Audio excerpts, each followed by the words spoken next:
অনেক দিন পরে বাসের সময় রান্না করা মাছ খাবো। এইটা পাঠাইছে আমার ছোট মাসি। কয়েকদিন আগে বিয়ের নিমন্ত্রণ ছিল মামাদের গ্রামে।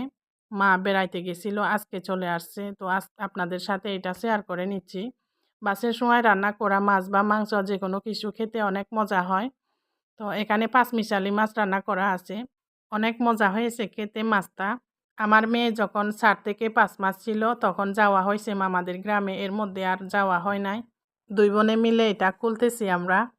খোলার পরে অপেক্ষা করতে পারলাম না। একটু খেয়েও ফেলছি। স্বাদমতো আদা, রসুন, তেল, লবণ, হলুদ মাখিয়ে বাসের মধ্যে মাছগুলা ঢুকানো হয়। তো বাসটাকে আগুনে পুড়ে রান্না করা হয়। কলাপাতা দিয়ে বাসের মুখটা ঢেকে দেওয়া হয়। এই তো আমি বাসটাকেও কেটে ফেলছি। যেহেতু আগুনে পোড়ানো রান্না করা, যদি বেশি করে পুড়ে যায় বাসটা ভেতরে লেগে থাকে, গায়ে লেগে থাকে, তাই মাছগুলা গায়ে লেগে আছে কিনা কেটে ফেললাম।